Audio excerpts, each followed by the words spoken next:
জাতীয় স্টেডিয়ামের এখনকার সৌন্দর্য দেখে মনে হতেই পারে এটি ইউরোপের কোনো ফুটবল ভেন্যু, অথচ কয়েক বছর আগে এখানেই হতো সবজি চাষ। পরিত্যক্ত স্টেডিয়াম সংস্কারের পর পেয়েছে চোখ জোড়ানো শোভা।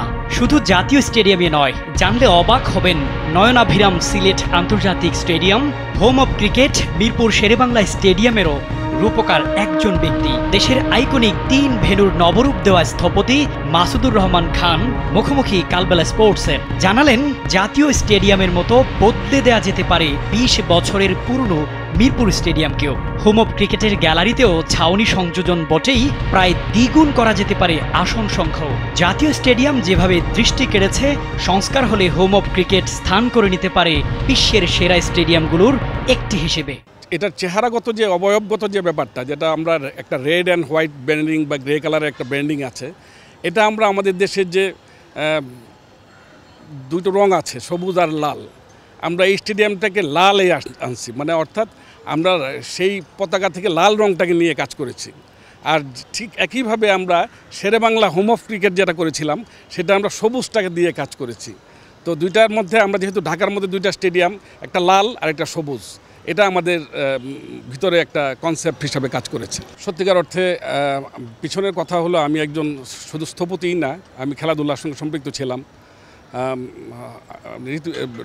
বাংলাদেশের হকি যে টিম ছিল, সেটার মধ্যেও আমি ডাক পেয়েছিলাম, অর্থাৎ আমি 3 বছর টানা হকি লিগ খেলেছি, জাতীয় লিগ, এবং বুয়েট টিমে খেলেছি।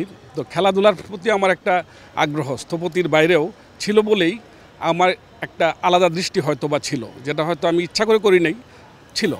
তো যখনই আমি বিদেশে যাই, বিভিন্ন আমাদের স্থাপতিক কাজে কিংবা অন্যান্য কারণে আমাদের বিদেশ ঘুরতে হয়েছে, ব্যবসায়িক কারণে, যখনই যাই সেই জায়গার স্টেডিয়াম বা খেলাধুলার অঙ্গনটা, সেটা আমি দেখার চেষ্টা করি নিজের স্বইচ্ছায়।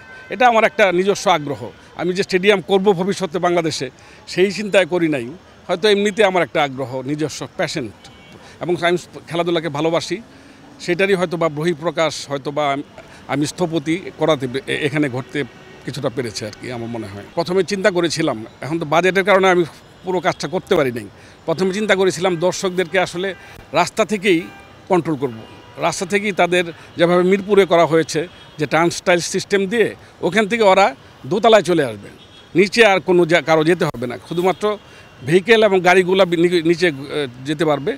মানুষ যে পেডেস্ট্রিয়ান, যেটা আমরা প্লাজা বলি, সেই প্লাজাটা, এটা রিং একটা প্লাজা তৈরি করব চারিদিকে, এবং করে আপনার যারা খেলা দেখতে আসবে তাদের সঙ্গে কোনো সময় দোকানের একটা বা ওই পরিবেশটার একটা কন্ট্যাক্ট হবে না, ওরা সবসময় একটা স্পোর্টস এনভায়রনমেন্ট পাবে, মানে স্টেডিয়ামের এনভায়রনমেন্ট পাবে। তা আমি ওইটা করতে আগ্রহী, এবং এটা যতদিন আছে, এটার ইতিহাস আছে, এটা ভেঙে প্রয়োজনে সংস্কার করা, এটা ভেঙে প্রয়োজনে আরও ফ্যাসিলিটি ডেভেলপ করা যেতে পারে। এটা সারা বিশ্বে আছে। আপনি জানেন যে লর্ডস দেখেন কিংবা অন্যান্য নিউজিল্যান্ডের স্টেডিয়ামগুলো দেখেন, এটা 150-200 বছরের পুরনো, আর আমাদেরটা তো মাত্র কত 70 বছর বা 75 বছর হয়েছে। স্থপতি হিসাবে যত বেশি ডিজাইনে ইনভলভ হওয়া যায়, তার স্থপতির তৃপ্তিটা সেখানে বেশি থাকে। তুলনামূলকভাবে আমি যখন সিলেটে গিয়েছিলাম, প্রথমে সিলেটে খুব অল্প বিদ্যমান কাঠামো ছিল, এক্সিস্টিং স্ট্রাকচার খুবই অল্প ছিল, এবং একটা মাত্র বিল্ডিংয়ে ছোট্ট ছিল। তো ওইখানে আমি অনেক দূর কাজ করতে পেরেছি, প্ল্যানিং করতে পেরেছি, এবং টোটালটা এটা কোনো এক্সিস্টিং স্ট্রাকচার না, একদম নতুনভাবেই, এবং টোটাল জিনিসটা একটা ন্যাচারাল